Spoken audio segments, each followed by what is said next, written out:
Сәлем достар, бұл Қазақ Story Time, біз бастаймыз. Бір бөлім ата-эненің арманы жана туғандардың қиянаты.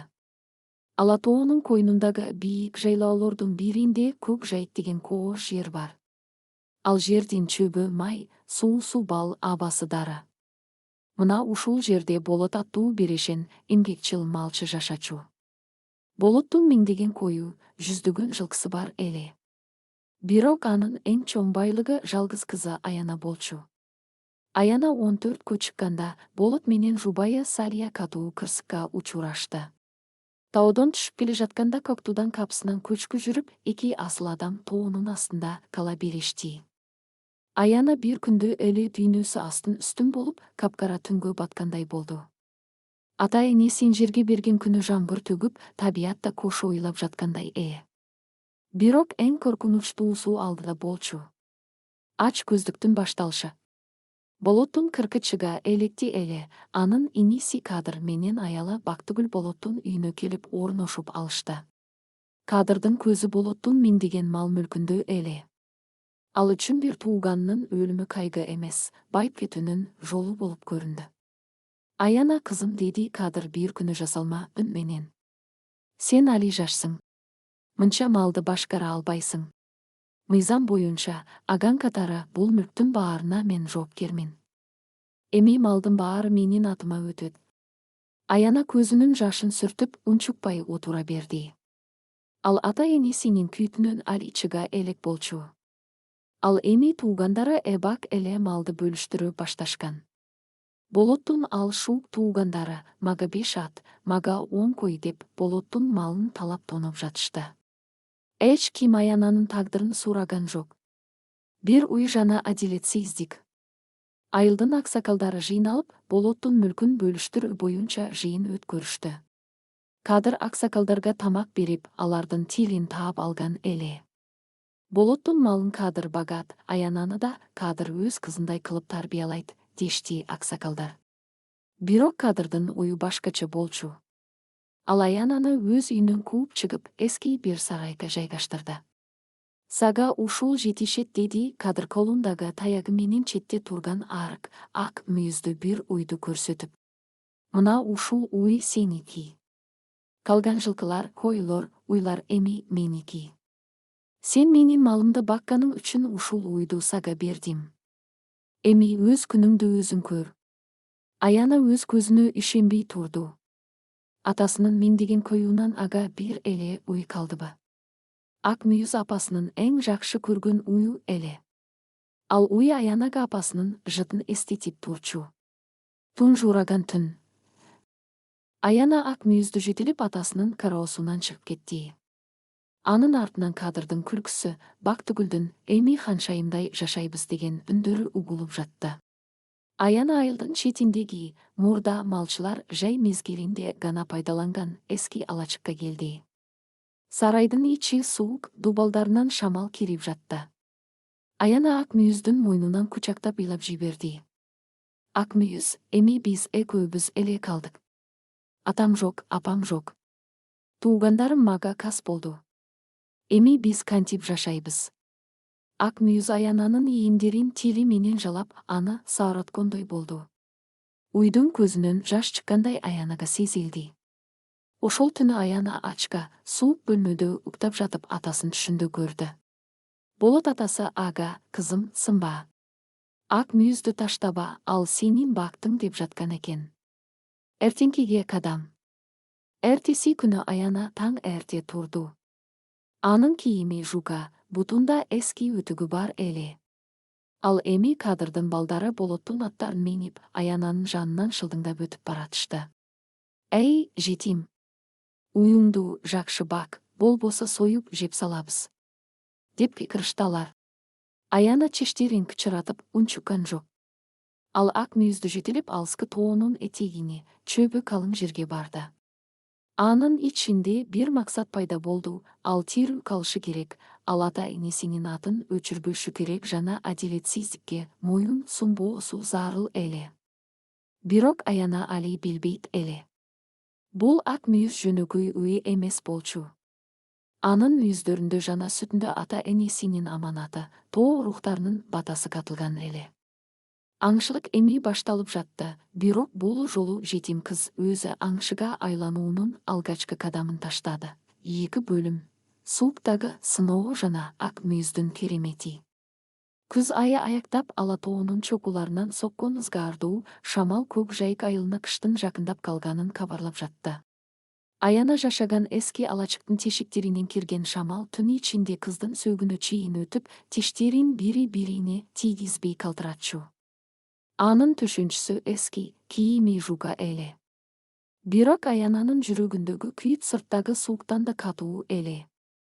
Күн сайын Аяна таң эрте туруп, тоо боорунан куураган чырпыктарды терип келип, алачыгынын ортосуна кичинекей от жагат. Ошол оттун табына колун жылытып, ата энеси менен өткөргөн бактылуу күндөрүн эстейт. Бирок анын жалгыз досу, жалгыз каргоочусу ак мүйүз эле. Сыйкырдуу сүт. Аянанын тамагы абдан тар эле. Кадыр агасы ага бир кап кебек менен бир аз туз гана берген. Бул сага бир кышка жетет, калганын өзүң тап деп кесип айткан. Бирок ак мүйүз Аянаны ачка калтырган жок. Күн сайын эртең менен жана кечинде Аяна уюнса аганда ак мүйүз таң калыштуу сүт берчү. Сүт аппак эмес, кандайдыр бир алтын түстөгү нур чачкандай көрүнчү. Ал сүттүн даамы балдан таттуу, жыты тоонун гүлдөрүндөй аңкып турар эле. Аяна бир чына сүт ичкенде эле боюна күч-кубат толуп, суукту сезбей, ичи жылып калчу. Таң калыштуусу ак мүйүз жайында гана эмес, чөп куурап калган күзүндө да ушундай мол сүт берип жатты. Ак мүйүз, сен мени ачка калтырбаганың үчүн рахмат деп Аяна уйдун маңдайынан өп аны кучактачу. Бактыгүлдүн ач көздүгү. Бирок Аянанын бул тынч жашоосу кадырдын аялы Бактыгүлдүн тынчын ала баштады. Ал болоттун сарайында жашап, миңдеген малга ээлик кылса да, Аянанын тирүү калганына, анын жүзүндөгү нурдун өчпөгөнүнө ичи күйчү. Кадыр, тиги жетим кыз ачкадан өлмөйт окшойт, деди Бактыгүл бир күнү кечинде күйөөсүнө. Жүзү кызарып, дени сак көрүнөт. Мен барып анын эмне жеп жатканын билип келем. Балким, болоттун жашырган алтындарын таап алгандыр. Эртеси күнү Бактыгүл Аянанын алачыгына капсынан кирип келди. Аяна ошол учурда ак мүйүздү саап жаткан эле. Бактыгүл чакадагы алтын түстөгү нур чачкан сүттү көргөндө көздөрү чекчейип кетти. Бул эмне деген сүт? Деп кекирди ал. Сен уйга эмне берип жатасың? Эмнеге сүтү мынча көп жана таң калыштуу? Бактыгүл чаканы Аянанын колунан жулуп алып, сүттөн бир ууртам ичип көрдү. Ошол замат анын жүзү өзгөрүп, денеси ысып кетти. Ал мындай даамдуу, күчтүү сүттү өмүрүндө ичкен эмес. Бул уй жөнөкөй эмес экен, деп ойлоду Бактыгүл. Кадырга айтып, бул уйду да тартып алышыбыз керек. Жетимге мындай керемет уйдун кереги жок. Ак мүйүздүн ачуусу. Бактыгүл чаканы көтөрүп алып, ак мүйүздү да жетелеп кетүүгө аракет кылды. Жүр, бул уй эми биздин кароодо болот. Сен муну бакканга татыксызсың, деп ак мүйүздү ура баштады. Бирок ошол учурда күтүлбөгөн окуя болду. Жоош, момун ак мүйүз күтүүсүздөн өкүрүп, көздөрү оттой жанып кетти. Анын ак мүйүздөрү кандайдыр бир күч менен жаркылдап, жер титирегендей добуш чыкты.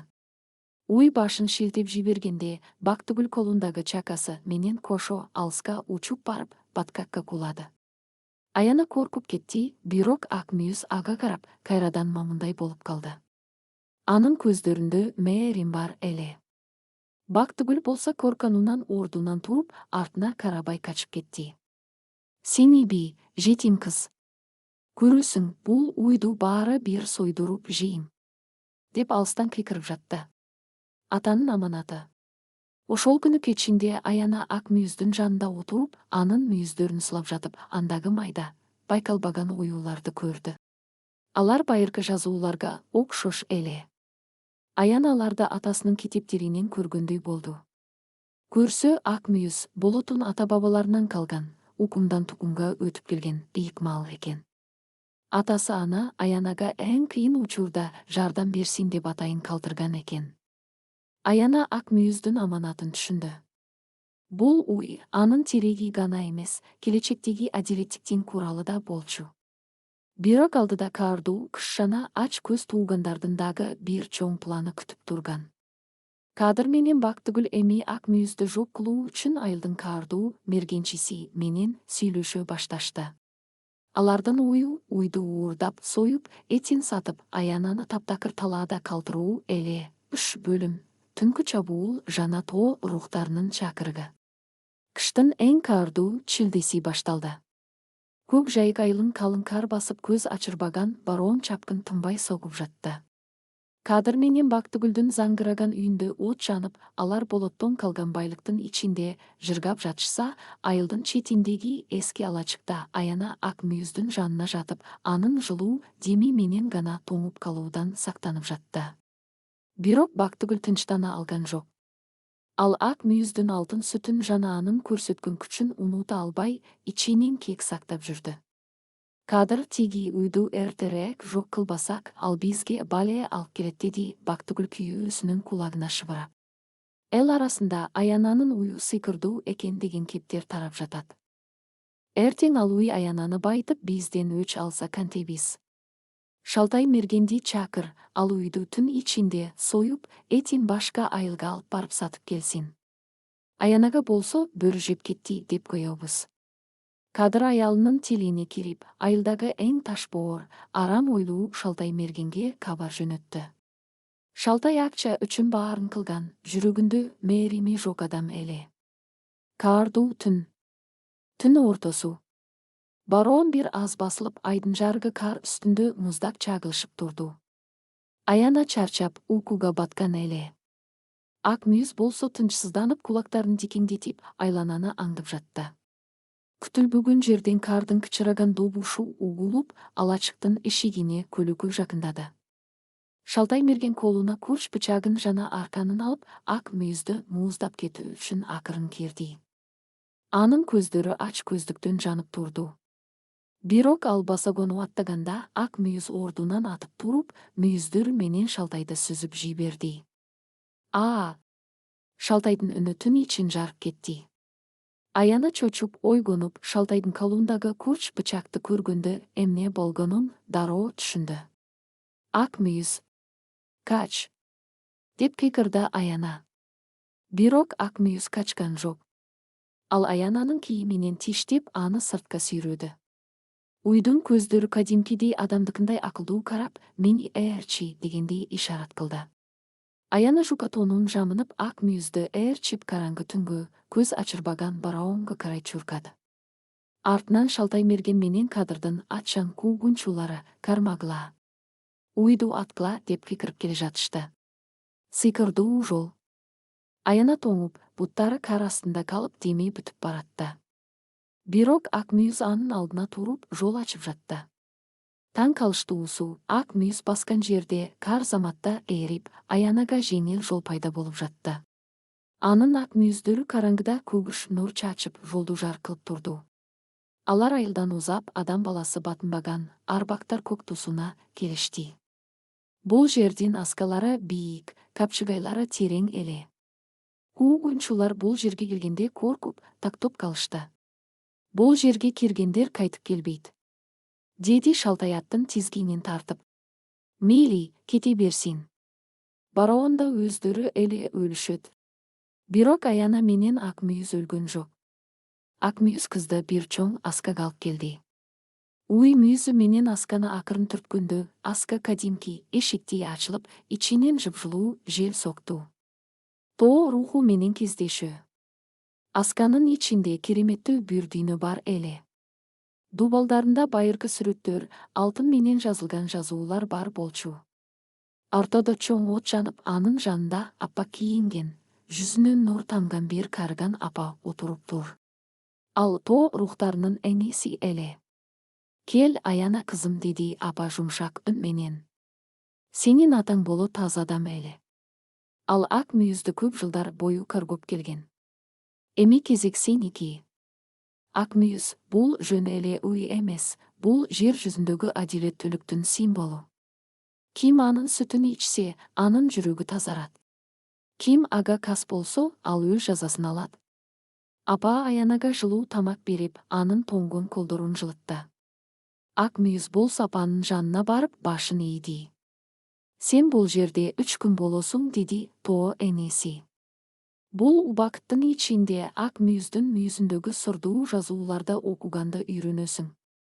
Ал жазууларда сенин атаңдын аманаты жана сени талагыда калтырган туугандарыңдын жазасы жазылган. Сырдуу илим. Аяна 3 күн бою Тоо энесинен сабак алды. Ал ак мүйүздүн мүйүзүндөгү уюулар чындыгында байыркы карта жана мыйзамдар экенин түшүндү.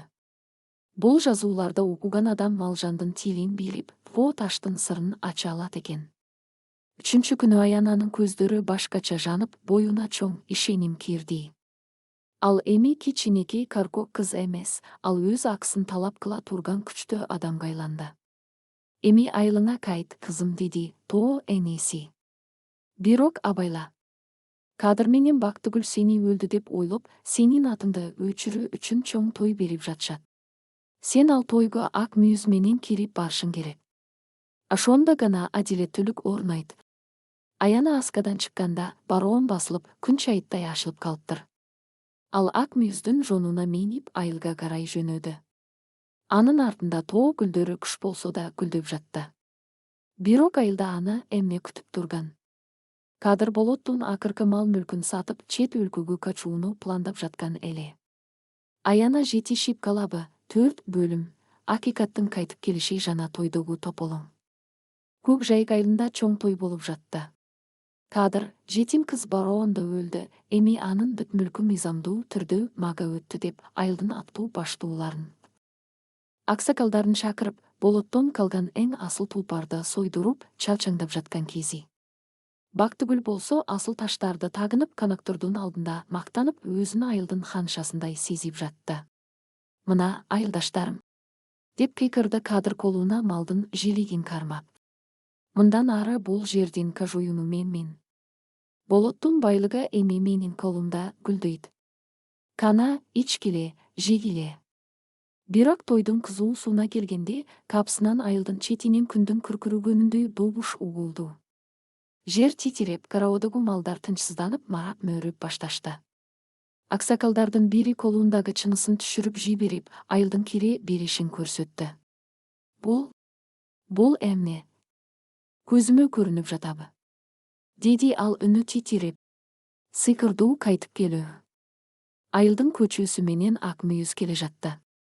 Анын ак мүйүздөр күндүн нурунда алтындай жаркырап, баскан сайын жерден көк чөп өсүп жаткандай эле. Ал эми анын жонунда Аяна отурган. Кыздын үстүндө Тоо энеси берген аппак кийим, башында нор чачкан жол. Аяна мурунку каркок жетим кыз эмес эле, анын көздөрүндө бийлик жана терең акылмандык бар болчу. Элдин баары арбак келди. Жетим кыздын руху кайтып келди деп корконунан четке качышты. Кадыр менен Бактыгүл болсо ооздору ачылып, колдорундагы тамагы жерге түшүп катып калышты. Аяна ак мүйүздү түз эле Кадырдын алдына айдап келди. Уй өкүрүп жибергенде, тойдун дастарканындагы тамактар заматта ачуу болуп, ичимдиктер сууга айланып кетти. Кадыр ага, Бактыгүл жеңе, деди Аяна токтоо, бирок каардуу үн менен. Силер мени өлдү деп ойлодуңар беле? Жетимдин акысын жеп, ата энемдин аманатын талап тонуп, жыргап жатасыңарбы? Кадырдын каршылыгы. Кадыр корконун жашырып ачууга алдырды. Ал жандагы күзөтчүлөрүнө буйрук берди. Бул эмне деген маскарачылык? Бул кыз тирүү калса, демек, ал мал уурдап качып кеткен. Кармагыла аны. Уюн союп, кызды зынданга таштагыла. Күзөтчүлөр Аянага жакындаганда ак мүйүз башын шилтеп жиберди. Ошол замат анын мүйүздөрүнөн көгүш от чыгып, күзөтчүлөр алыска учуп барып, баткакка кулап түшүштү. Алар ордунан тура албай, денелери оорлошуп калды. Аксакалдар коркуп, ордуларынан турушту. Аяна, кызым, кечир бизди. Биз Кадырдын тилине кирип, сенин акыңды көргөй алган жокпуз. Дешти алар башын ийип. Биринчи жаза. Аяна колун көтөргөндө ак мүйүздүн мүйүзүндөгү сырдуу жазуулар жаркырап жанып кетти. Бүгүн адилеттүүлүк сүйлөйт. Деди Аяна ким болоттун малын арам жол менен алса, ошол мал эми өзүнүн кожоюуна кайтсын. Ошол замат кадрдын кароосундагы миңдеген койлор, жүздөгөн жылкылар кадрдын тилине баш ийбей калышты. Алар тосмолорду бузуп чыгып Аянанын артына келип тизиле башташты. Болоттун малдары Аянаны таанып, анын алдында баш ийип жатышты. Кадыр менен Бактыгүл малдын артынан чуркап, токтотууга аракет кылышты. Бирок алар малга тийгенде, малдар аларды тээп, сүзүп жанына жолотподу. Эң сары аксы, Бактыгүл тагынган асыл таштар заматта кара ташка айланып, анын кооз кийимдери жыртылып, эски чүпүрөк болуп калды. Жок, менин алтындарым, менин малым, деп Бактыгүл жерди тырмап ыйлап кирди. Акыркы эскертүү. Аяна Кадырга карап: сен атаңдын каны бир тууганыңдын аманатын саттың. Сага бир жума убакыт берем. Болоттун үйүн бошотуп, калган бүт мүлктү ордуна кой. Эгер антип кылбасаң, ак мүйүз сенин бүт жашооңду күлгө айлантат, деди. Аяна ак мүйүздү жетелеп, өзү менен кошо кайткан миңдеген мал мүлкүн алып, атасынын эски жайлоосуна карай жөнөдү. Эл анын артынан суктануу жана коркуу менен карап калышты. Бирок Кадыр мынчалык тез багынып бергиси келген жок. Ал тойдон кийин Кашуна айылдын эң кардуу каракчыларына кабар жөнөттү. Аянада сыйкырдуу уй бар, ошону уурдасаңар, бүт байлык силердики болот деп аларда азгырды. Кадырдын ою боюнча, эгер ак мүйүз жок болсо, Аяна кайрадан алсыз жетимге айламак. Каракчылардын планы. Түн ичинде каракчылар Аянанын жайлоосуна жашыруун жакындашты. Алардын колунда ууланган жебелер жана калың торлор бар эле. Алар ак мүйүздү тирүү кармап, анын мүйүздөрүн кесип алууну пландап жатышты. Аяна уктап жаттыбы? Же ал ак мүйүздүн жардамы менен бул коркунучту алдын ала сезип жатканбы? 5 бөлүм. Түнкү аңчылык жана каракчылардын тообосу. Тоонун башында түн бир аукун болуп, ай булуттун артына жашынып, көк жайыктын үстүнө коркунучтуу караңгылык орноду. Жайлаудагы жаңы тигилген аппак боз үйдүн ичинде Аяна терең уйкуда жатты. Анын айланасында болоттон калган миңдеген кой ичкилер тынч гана кепшеп, тулпарлар оттоп жүрүштү. Бирок ак мүйүз гана уктаган жок. Ал боз үйдүн эшигинин алдында тоонун чокусун тиктеп, кулактарын дикиңдетип, душмандын келе жатканын алдын ала сезип жатты. Алыстан тоонун кактууларынан 10 чакты ачан адамдар акырын келе жатышты. Алар Кадыр жалданган, акча десятасын саткан белгилүү, каничер, баркас баштаган каракчылар эле. Алардын жүздөрү кара чүпүрөк менен таңылган, колдорунда курч кылычтар, ууланган жебелер жана ак мүйүздү байлоо үчүн атайын темир чынжырлар бар болчу. Баркас, тиги үйдү тирүү кармашыбыз керек экенин унутпа, деди каракчылардын бири шыбырап. Кадыр айткандай, анын мүйүздөрү алтынга тете. Ал эми кызды болсо кызды жок кылышыбыз керек. Баркас мыйыгынан күлүп, колундагы кылычын жартылдатты. Жетим кыз менен бир уй бизге эмне кыла алмак эле. Бүгүн түнү биз көк жайыктын эң бай адамдарына айланабыз, деди ал. Ак мүйүздүн ачуусу. Каракчылар боз үйгө жакындап, курчоого алышты. Алар капсынан чабуу коюп, Аянаны чочутуп, ак мүйүздү тор менен каптап калууну пландашкан. Бирок алар басакөөгө 10 кадам калганда, ак мүйүз ордунан атып турду. Анын мүйүздөрү караңгыда жапжарк болуп жанып, андан чыккан көгүш нур бүтүндөй жайлоону күндүзгүдөй жарык кылып жиберди. Каракчылар көздөрү каргып, аттары корконунан артка качып какуйлап калышты.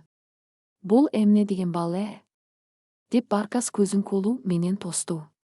Ошол учурда ак мүйүз жерди буту менен бир тепкенде, жер силкинип, каракчылардын аттары кулап түштү. Уйдун оозунан кадимки арстандыкындай каардуу өкүрүк чыгып, тоо таштын баары титиреп кетти. Бул жөнөкөй малдын эмес, байыркы тоо дугунун үнү эле. Аянанын күчү. Аяна боз үйдөн чыгып келди. Анын колунда тоо энеси берген сыйкырдуу камчы бар эле. Кыздын үнү түн ичинде ачык жана салмактуу угулду. Силерге бул жерде эмне бар, Баркас? Кадыр силерди өлүмгө жөнөткөнүн билген жоксуңарбы? Бул жер адилеттиктин жери. Ким бул жерге кас болуп келсе, ал өз жанын таап кетпейт. Баркас ачууланып колундагы ууланган жебесин Аянага караятты. Бирок жебе Аянага жетпей, абада заматта күйүп күлгө айланып калды. Анткени ак мүйүздүн айланасында кыргоочу сыйкырдуу калкан пайда болгон эле. Кармагыла, деп кекирди Баркас күзөтчүлөрүнө. Бирок күзөтчүлөр бир кадам да баса алышкан жок. Ак мүйүздүн мүйүздөрүнөн чыккан нур алардын буттарын жерге чынжырлап салгандай бекитип койду. Каракчылар канчалык аракет кылышса да, ордуларынан жылбай катып калышты. Чындыктын күзгүсү. Аяна ак мүйүзгө жакындап, анын мүйүзүн сулат. Ошол замат каракчылардын көз алдында сүрөттөр пайда боло баштады. Бул ак мүйүздүн чындык күзгүсү эле. Ар бир каракчы өзүнүн өмүр бою кылган жамандыктарын, өлтүргөн адамдарын, танагон кедейлерин көрүп, жүрөктөрү коркунучтан жана өкүнүчтөн жарыла жаздады. Алар өздөрүнүн канчалык жийиркеничтүү экенин сезип, биринин артынан бири тизе бүгүп ыйлап жиберишти. Кечир бизди, Аяна, деп Баркас башын жерге урду. Бизди Кадыр алдап келген. Ал сени, сыйкырчы кыз, элди кыйнап жатат деп айткан. Биз анын канчалык арам адам экенин билбептирбиз. Аяна камчысын ылдый түшүрүп, ак мүйүзгө белги берди. Нур басылып, каракчылар бошошту. Силердин өмүрүңөр менин колумда эмес, силердин жасаган ишиңерде, деди Аяна. Кадыр силерди колдонду. Эми силердин алдыңарда эки жол бар, же тоолордон бир атоло кетип, изиңерди суутасыңар, же менин кошум болуп, Кадырдын кылган адилетсиздигин токтотууга жардам бересиң. Баркас менен анын 9 каракчысы бири-бирин карап, бир ооздон: биз сенин кулуң болууга даярбыз. Биз мындай кереметти, мындай тазалыкты эч качан көргөн эмеспиз. Сенин атаң Болоттун атын кайра тирилтүү үчүн жаныбызды берүүгө ант ичебиз. Дешти. Кадырдын акыркы кадамы. Эртеси күнү Кадыр айылда каракчылардын жеңишин күтүп жаткан. Ал Аяна өлдү, ак мүйүздүн эти бүгүн менин дастырканымда болот деп ойлоп, кошуна айылдардын байларын чакырып, чоң сандап жаткан эле. Ал Болоттун бардык жайлоолорун жана калган мал-мүлкүн чет элдик саудагерлерге сатуу боюнча келишим түзгөн. Бирок күтүлбөгөн жерден айылга каракчылар эмес, Баркас баштаган ачаң кошуун кирип келди.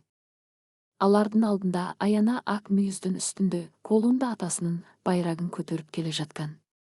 Кадыр бул көрүнүштү көргөндө жүрөгү токтоп кала жаздады. Ал Бактыгүлдү чакырып, качабыз. Тезирээк алтындарды алда, арткы жол менен качалы, деди. Бирок алтын салынган сандыкты ачканда, ичиндеги алтындардын баары кадимки эле майда таштарга айланып калганын көрүштү. Аян айылдын ортосуна келип тактоду. Ал чогулуп, таң калып карап турушту. Кадыр, деди Аяна, качууга кеч калдың. Бүгүн Болоттун аманаты өз ээсине кайтат. Ошол учурда Баркас менен анын жигиттери Кадырдын үйүн курчоого алышты.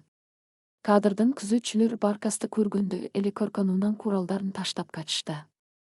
Бирок Кадырдын акыркы бир амалы калган эле. Ал Болоттун эң жакшы көргөн, азыркы учурда зынданда жаткан эски малчысын карыган.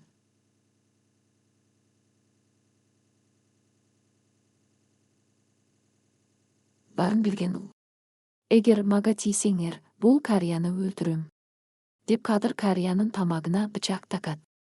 Аяна ак мүйүздү токтотту. Улукман карыя Аяна үчүн атасындай эле жакын адам болчу. Ал Аянага кичинекей кезинде тоо уламыштарын айтып берчү. Аяна Кадырдын бул таш боордугун көрүп, ак мүйүздүн эң акыркы жана эң коркунучтуу сырын ачууга туура келди. Бул сыр убакыттын токтошу эле, 6 бөлүм, токтогон убакыт жана адилеттиктин салтанаты. Көк жайык айылынын ортосунда дем чыгарбай турган коркунучтуу тынчтык орноду. Күн батып бара жаткандыктан таолордун көлөкөсү айылды каптап, асманда алгачкы жылдыздар көрүнө баштаган. Кадырдын көздөрү коркунучтан жана ачуудан каңгы толуп, колундагы курч бычакты Улукман карыянын тамагына катуу такап турду. Жақында багыла, деп кикірді Кадыр үні карлығып. Аяна, егер ак мүйізді мага бербесең, бұл чалдың өмірі ушул жерден үзілөт. Мага азыр эң мыкты 3 тулпарды даярдагыла, бак түгүл экөөбүз айылдан чыгып кеткиче, эч кийим артыбыздан келбесин. Улукман карыя болсо өлүмдөн көркөн жок. Анын нурдуу жүзү тынч эле. Кызым Аяна. Мага караба. Жетимдин аксын булардын колуна калтырба. Ак мүйүздү сакта, ал биздин таолордун ыйык аманаты, деди карыя акырын. Аянанын жүрөгү катуу согуп жатты. Ал бир жагынан атасындай көргөн Улукман карыяны жоготкусу келбесе, экинчи жагынан Кадырдын таш боордугуна жол бере албайт эле. Ал ак мүйүздүн кулагына шыбырап, тоо энеси үйрөткөн сыйкырдуу сөздөрдү айтты. Убакыттын тактошу. Ошол замат ак мүйүздүн маңдайындагы ак кашкасы күндөй жаркырап, андан чыккан аппак нур бүтүндөй айылды каптап калды. Бир заматта дүйнө өзгөрүп кетти. Учуп бара жаткан куштар абада катып калды. Шамалдын үнү өчтү, аттардын кишинегени, эл диндеми, атүгүл Кадырдын колундагы бычактын кыймылы да токтоду. Бул ак мүйүздүн эң улуу сыры, убакыттын токтошу эле. Бүткүл алам тактоп, бир гана Аяна менен ак мүйүз кыймылдай алмак. Аяна ак мүйүздүн үстүнөн акырын түшүп, Кадырдын жанына басты. Кадырдын жүзүндөгү кардуулук ач көздү катып калган калыбында калыптыр. Аяна анын колундагы бычакты акырын алып жерге таштат. Андан соң Улукман карыянын колун бошотуп, аны коопсуз жерге, Баркас баштаган каракчылардын жанына жеткирди. Андан соң Аяна Кадыр менен Бактыгүлдүн алдына барып, алардын калдыруна, болоттон калган байлыктардын ордуна, өздөрү Аянага берген эски кебекти, жана чүпүрүктөрүн. Арамдардын жазасы. Аяна кайрадан ак мүйүздүн жанына барып колун көтөрдү. Ак нур басылып, убакыт кайрадан өз нугуна түштү. Кадыр бычагын шилтемекчи болду, бирок колунда бычак эмес, бир ууч кебек калганын көрүп, эмне болгонун түшүнбөй калды. Ал эми анын алдындагы Улукман карыя эбак эле коопсуз жерге өтүп кеткен эле. Бул кандайча? Деп Кадырдын тили байланып калды. Эл Кадырды курчоого алды. Баркас менен анын жигиттери Кадырды кармап, элдин ортосуна алып келишти. Мына, арамза. Сенин дооруң бүттү. Деди Баркас Кадырды жерге жыгып. Аяна эл алдына чыгып катуу дабыш менен сүйлөдү. Айылдаштарым. Көк жайыктын эли. Менин атам болот силерге эч качан кастык кылган эмес. Ал жетимди ыйлаткан эмес, жесирди талаада калтырган эмес.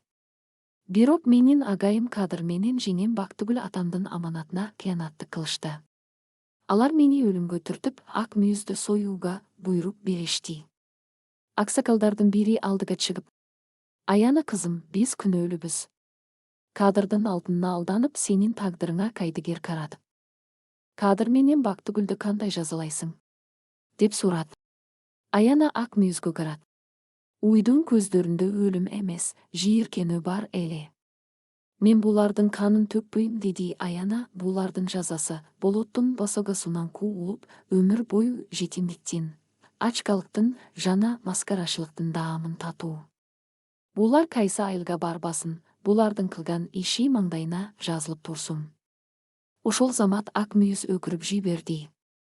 Кадыр менен Бактыгүлдүн маңдайында кара тамга пайда болду. Бул тамганы көргөн ар бир адам алардын саткын экенин билип, эшигин жаап алмак.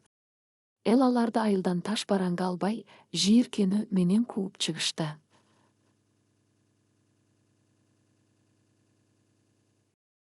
Алар өздөрү Аянаны таштаган эски сарайга да батышпай, таулорду карай качып кетишти.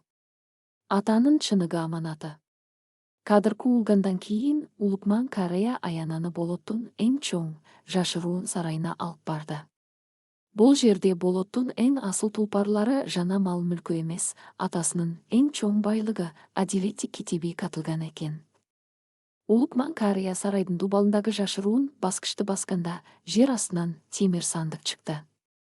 Анын ичинде алтын менен кабыздолгон китеп жана болоттун мөөрү бар эле.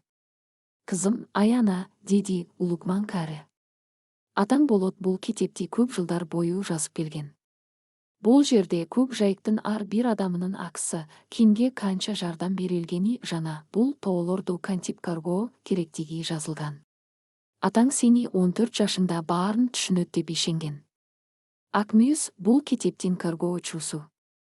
Эми сен бул жердин бийисиң. Аяна китепти колуна алып, андагы атасынын колу менен жазылган сөздөрдү угуп, көзүнө жаш алды. Ал эми жетим эмес, ал бүтүндөй бир элдин жүгү жонунда турган башчы эле. Жаңы коркунуч, түштүктүн сарыханы. Бирок Аянанын бийлиги жаңыдан орнуп жатканда, түштүк тараптан жаман кабар келди. Көк жайыктын байлыгы жана сыйкырдуу ак мүйүз тууралуу кабар кошуна мамлекеттин ач көз башкаруучусу Сарыханга жеткен экен. Сарыхан өзүнүн 5000 кошууну менен көк жайыкты басып алууга, ак мүйүздүн мүйүзүн кесип алып, өзүнө таажы жасатууга аттаныптыр. Анын жолундагы айылдар күйүп, эл качып жаткан кези. Аяна кызым, деди Баркас колундагы кылычын курчутуп. Биз кадыр менен согуштук, бирок Сарыхан бул ажалдын өзү. Бизге чоң согушка даярданууга туура келет. Аяна ак мүйүздүн мүйүздөрүн сулат. Уйдун мүйүздөрү бул жолу көгүш эмес, кыпкызыл болуп жанып калыптыр. Бул келе жаткан чоң кан төгүлүүнүн белгиси эле. Аяна эмне кылат? 5000 кошуунга каршы кичинекей айыл кантип туруштук берет? Ак мүйүздүн дагы кандай ачыла элек сырлары бар.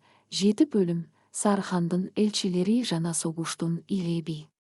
Көк жайыктын асманында калкылдаган ак булуттардын ордун кара көчкүл, коркунучтуу булуттар басты. Күндүн нуру өчүп, таулордун чокуларынан сакон шамал эми мээрим эмес, өлүмдүн илебин алып келе жаткандай эле.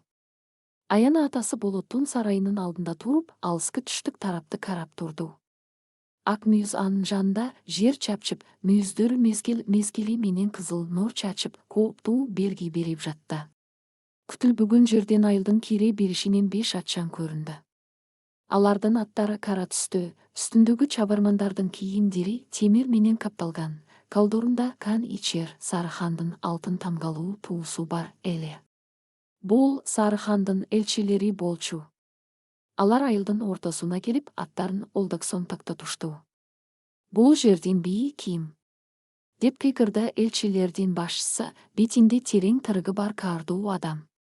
Бизге болоттун кызы Аяна деген жетим кыз бийлик жүргүзүп жатат, дешти эле. Чыксын алдыбызга. Аяна ак мүйүздүн жонуна минип, элчилердин алдына баяу басты. Анын артында Баркас баштаган каракчылар, эми алар Аянанын ишенимдүү күзөтчүлөрү жана улукман карыя турушту. Мен Аянамын, деди кыз үнү тунук жана көркпөй. Сарыхан бизге эмне максат менен элчилерин жөнөттү?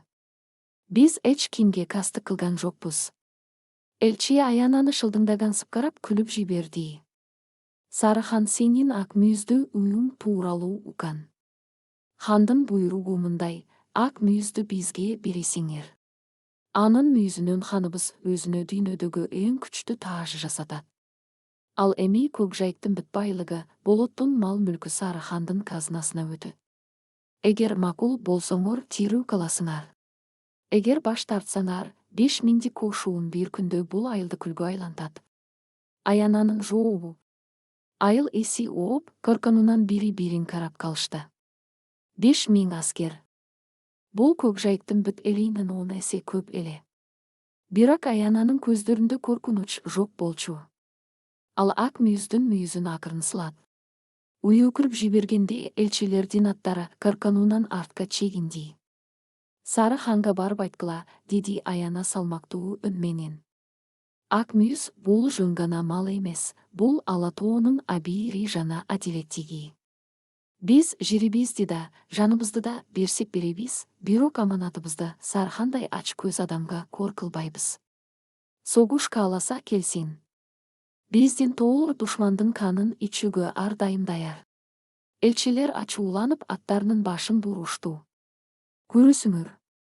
3 күндөн кийин бул жерден тирүү жан калбайт. Деп чаап кетишти. Согушка даярдык, жетимдин кошууну. Элчилер кеткенден кийин айылда дүрбөлөң башталды.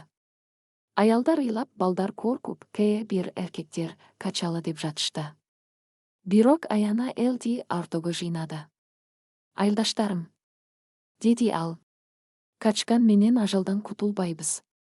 Сары хан бизди баары бир табат. Андан көрө ата-бабаларыбыздын арбагы үчүн, жирибиздин намысы үчүн согушалы. Менде ак мүйүздүн сыры жана атамдын адилетти китеби бар. Биз аз болсок да, биздин жүрөгүбүз таза. Ошол учурда Баркас алдыга чыгып, кылычын асманга көтөрдү. Мен өмүр бою уурулук кылып келгем, бирок бүгүн мен биринчи жолу шыныгы максат үчүн өлүүгө даярмын. Мен Аяна үчүн, ак мүйүз үчүн согушам. Ким мени менен? Баркастын жигиттери, андан соң айылдын жаш жигиттери биринин артынан бири кылычтарын, айры келтелерин көтөрүп, Аянанын айланасына чогула башташты. Ошентип тарыхта кала турган жетимдин кошууну куралды. Ак мүйүздүн согуштук сыры. Аяна улукман карыя менен кеңешип, ак мүйүздүн мүйүзүндөгү согуштук жазууларды окуду. Көрсө, ак мүйүздүн сүтүн ичкен жоокерлер кадимки адамдан 10 эсе күчтүү, чарчоону билбеген жана темирден коркпогон баатырларга айланат экен. Аяна бүтүндөй кошуунга ак мүйүздүн сүтүн ичирди. Жоокерлердин денесине кубат толуп, көздөрү оттой жанып, коркунуч дегенди унутушту. Ак мүйүз өзү болболсо бул жолу өзгөрдү, анын денеси чоңоюп, териси темирдей катуу болуп, мүйүздөрү кыпкызыл от чачып калды. Кандуу Капчыгай.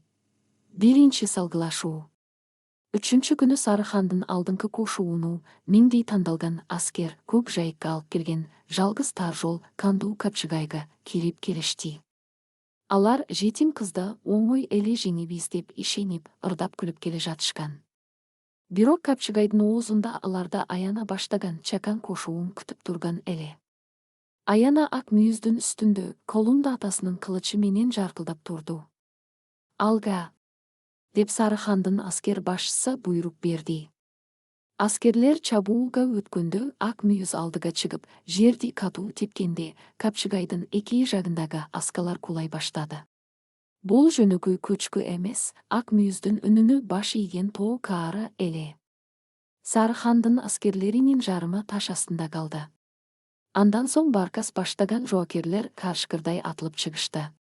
Алар ак мүйүздүн сүтүнөн алган керемет күч менен Сары хандын тажрыйбалуу аскерлерин биринин артынан бирин жерге сулатып жатышты.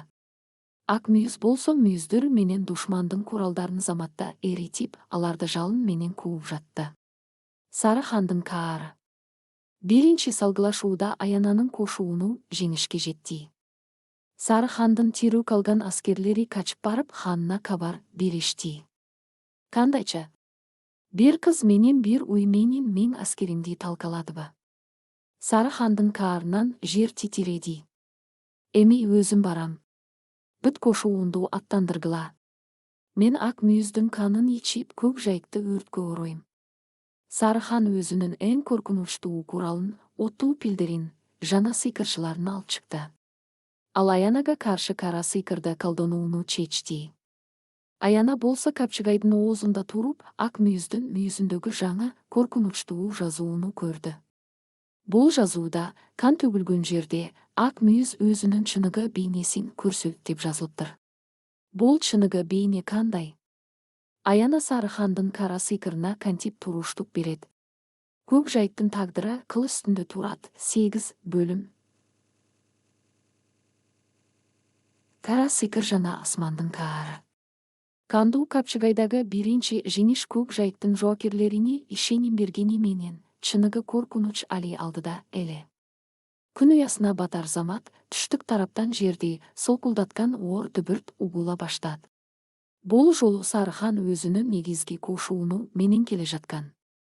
Алыстан кара түтүн булап, абада күкүрттүн иси аңкып, кадимки аттар эмес, тоодой болгон отуу пилдер көрүндү. Бул алып жаныбарлардын үстүнө темир мунаралар орнотулуп, ичинде жаачылар жана ханды каргогон кара сыйкырчылар отурушчу. Сары хан өзү алтын жалатылган арабада, колуна адамдын сөөгүнөн жасалган аса таягын кармап келе жатты. Анын жанында жүздөрү капкара чүпүрөк менен таңылган, көздөрү гана жылтылдаган 7 сыйкырчы бар эле. Алар көк жайыктын асманына карап дуба окуй башташты. Түбөлүк түн. Күтүлбөгөн жерден айлананы капкара түмөн каптат. Күн ачык турса да, көк жайыктын үстүнө капкара түн орнады. Бул кадимки түн эмес, адамдын жүрөгүнө коркунуч салган, дем алууну кыйындаткан сыйкырдуу караңгылык эле. Жоокерлер бири-бирин көрбөй, куралдары калдыруудан түшүп теми бүтө башташты. Аяна. Биз эч нерсе көрө албай жатабыз. Душман бизди тирүүлөй муздап кетет. Деп кыйкырда Баркас караңгыда. Аяна ак мүйүздүн үстүндө отуруп, өзүнүн да жүрөгү кабынан чыга тургандай согуп жатканын сезди. Бирок ал ак мүйүздүн жүрөгүнүн согушун укту. Уйдун жүрөгү түн жана терең эле. Аяна ак мүйүздүн маңдайына колун койду. Ак мүйүз, бул караңгылыкты жеңүүгө жардам бер. Эли бизди ажалдансак да, деп суранды Аяна. Ошол учурда ак мүйүздүн мүйүздөрү жаркылдап, андан чыккан нур караңгылыкты тилип өттү. Бирок Сарыхандын 7 сыйкырчысы кашактолуп дуба окуп, ак мүйүздүн нурун басууга аракет кылышты. Эки күчтүн ортосунда чоң тирешүү башталды. Асманда чагылган чарт-чурт этип, жер жарылып жатты. Оттуу пилдердин чабуусу. Сарыхан мүмкүнчүлүктөн пайдаланып, оттуу пилдерин алдыга айдады. Бул алып жаныбарлар тумшуктарынан от бүркүп көк жайыктын жайлоолорун өрттөй башташты. Жетимдин кошууну бул алыптардын алдында алсыз көрүндү. Аскерлер пилдердин бутунун астында калып, өрткө орангон капчыгай тозакка айланды. Алга. Баарын өрттөгүлө. Мага ак мүйүздүн башын алып келгиле. Деп Сарыхан каардуу кыйкырды. Аяна көрдү, улукман карыя жарадар болуп жыгылды. Баркас бир нече аскер менен курчоодо калды. Көк жайыктын тагдыры бүткөн сыяктуу эле. Аянанын көзүнөн жаш агып, ак мүйүздүн мойнуна башын койду. Ата, апа. Эмне үчүн мындай болуп жатат? Деп шыбырады ал. Чыныгы бийне, асман букасы. Дал ушул учурда Аянанын кулагына тоо энесинин үнү келди. Аяна, ак мүйүз бул жөн гана уй эмес.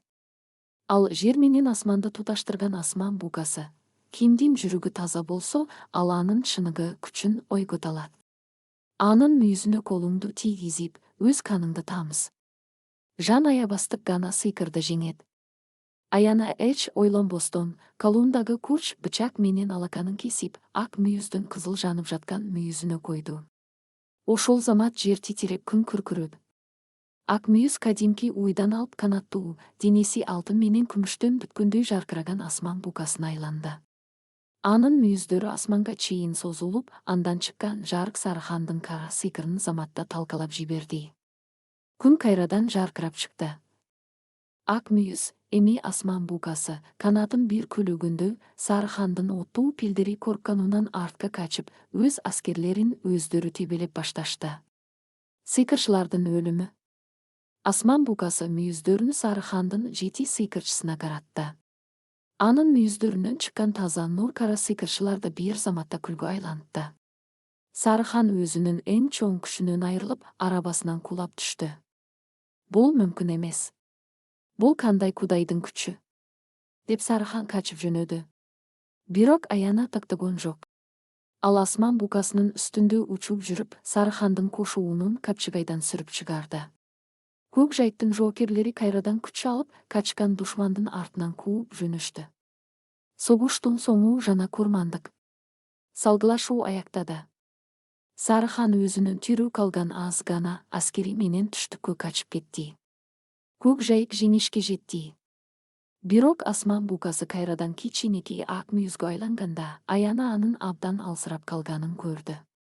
Уйдун мүйүздүн нурун кудай жаркырабай, кубарып калган эле. Сыйкырдуу күчтү колдонуу ак мүйүздүн бүт өмүрүн соруп алгандай болду. Аяна ак мүйүздүн жанына келип, аны кучактап ыйлады. Ак мүйүз, мени кечир.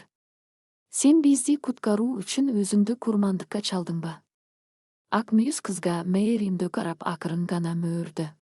Анын көздөрүндө менин ишим бүттү, эми сен өзүң күчтүсүн деген ишарат бар эле. Бирок Аяна али билбейт эле. Сарыхан качып бара жатып көк жайыктын эң чоң сырын, болоттун адилеттик китебин уурдап кеткен болчу. Ал китепте ак мүйүздү кайрадан кантип жандандыруу керектиги жана таулордун эң катылган алтындарынын картасы бар эле. Сарыхан эми жөн гана согуш менен эмес, уурулук жана куулук менен өч алууну пландап жатты. Аяна атасынын китебин кайтарып алуу үчүн Сарыхандын ордосуна барууга аргасыз болду. 9 бөлүм. Душмандын уйгу жана адилеттик китебинин изи. Кандуу Капчыгайдагы чоң салгылашуудан кийин көк жайыктын үстүнө оор тынчтык орноду. Жеңиш келгени менен анын баасы өтө кымбат эле. Жайлоонун четинде Улукман карыянын көзү мөндө жаткан ак мүйүздүн абалы мүнөт сайын оорлошуп баратты. Анын мүйүздөрү мурункудай жаркырабай, кум сыяктуу үбөлөнө баштаган. Эң жаманы, Сарыхан качып бара жатып, болоттун адилеттик китебин уурдап кеткен эле. Ал китепсиз ак мүйүздүн өмүрүн сактап калуучу байыркы дубаларды окуу мүмкүн эмес болчу. Аяна кызым, деди Улукман карыя каңырыгы түтүп. Ак мүйүздүн жаны сенин атаңдын китеби менен туташ. Эгер 3 күндүн ичинде китепти кайтарып келбесек, ак мүйүз биротоло ташка айланып калат. Ал өлсө көк жайыктын куту учат. Аяна көзүнүн жашын арчып ордунан чечкиндүү турду. Анын кичинекей кыздык мүнөзү эбак жоголуп, ордуна тоодой бекем келген эле. Мен Сарыхандын ордосуна барам. Китепти алып келем, деди ал. Баркас алдыга чыгып, колундагы кылычын куржунуна салды. Жалгыз барбайсың, бийкеч. Сарыхандын ордосу бул ажалдын уюгу. Мен ал жердин ар бир тешигин, ар бир жашыруун жолун билем. Каракчы кезимде ал жерге бир нече жолу уурулукка киргенмин. Бизге куулук жана ылдамдык керек.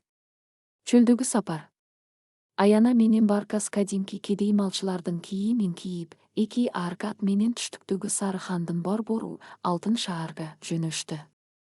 Алар жашыруун жолдор менен жүрүп, Сарыхандын кароолчуларына көрүнбөөгө аракет кылышты. Чөлдүн аптабы, кумдуу бароондор алардын жолун тароосо да, Аянанын жүрөгүндөгү ак мүйүзгө болгон мээрими ага күч берип жатты. Экинчи күнү алар Алтын шаардын босогосуна келишти. Бул шаар көк жайыкка такыр окшобойт эле. Бул жерде жашыл чөп жок, тек гана алтын жалатылган бийик дубалдар, ач көздүктүн көзү карайган кароолчулар жана кулдукта жүргөн меңдеген адамдар бар болчу. Сарыхан өзүнүн жеңилгенине карабай, шаарда биз жеңдик деп жалган майрам уюштуруп, элдин көзүн боеп жатыптыр. Ардага кирүү. Баркастын жардамы менен алар түн ичинде шаардын канализация жолдору аркылуу Сарыхандын ажайып сарайына кирип барышты. Сарайдын ичинде кымбат баалуу килемдер, асыл таштар жайнап турганы менен, ар бир бурчтан өлүмдүн жыты сезилип турду. Адилеттик китеби хандын жеке китепканасында, Кара мунаранын чокусунда болушу керек деп шыбырады Баркас. Мен күзөтчүлөрдү алаксытам, сен жогору жакка өрмөлө. Бир гана нерсени унутпа, Сарыхандын китепканасы сыйкырдуу капкан менен карголгон. Аяна демин ичине катып, мунаранын дубалы менен үйдү көздөй өрмөлөдү. Анын колу буту каршып, чарчап турса да, көз алдына ак мүйүздүн муңдуу караган көздөрү келип, токтобой илгериледи. Мунаранын чокусуна жеткенде, ал кичинекей терезеден ичкери кирди. Китепканадагы кездешүү. Китепкананын ичинде миңдеген байыркы түрмөктөр бар эле. Алардын так ортосунда алтын тугурга коюлган болоттун адилеттик китеби жаркырап турду. Аяна китепке колун суна бергенде, капсынан бөлмөнүн ичинде кардуу күлкү угулду. Сени келет деп күткөн элем, жетим кыз. Сарыхан көлөгөнүн арасынан чыгып келди. Анын жүзү салгылашуудан кийин тытылып, бир көзү көрбөй калыптыр. Колунда ошол эле адам сөөгүнөн жасалган аса таягы бар эле. Сарыхан китепти колуна алды. Бул китепте ак мүйүздүн гана эмес, бул дүйнөнүн тагдырын өзгөртө турган сырлар бар экен. Мен бул дубаларды окуп, ак мүйүздү өзүмө кайрадан тирилтип алам. Бирок ал сенин досуң эмес, менин өлүм чачуучу куралым болот. Сен аны эч качан башкара албайсың. деп кыйкырды Аяна, ак мүйіз таза жүрөктөргө гана баш ийет. Сыйкырдуу капкан. Сарыхан аса таягын жерге урду. Ошол замат кетепкананын полдорунан кара жыландар чыгып Аянаны ороп баштат. Бул кара сыйкырдын акыркы күчү эле. Аяна кыймылдай албай, деми бүтүп баратты. Сарыхан кетепти ачып, ак мүйүздү кара букага айлантуучу дубаны окуй баштат. Бирок Сарыхан бир нерсени билген жок. Адилеттик китеби бул жөн эле кагаз эмес. Ал болоттун каны жана духу менен сугарылган. Китепти арамза адам ачканда ал өзүнүн чыныгы сырын көрсөтпөйт. Аяна бар күчүн жыйнап ата энесине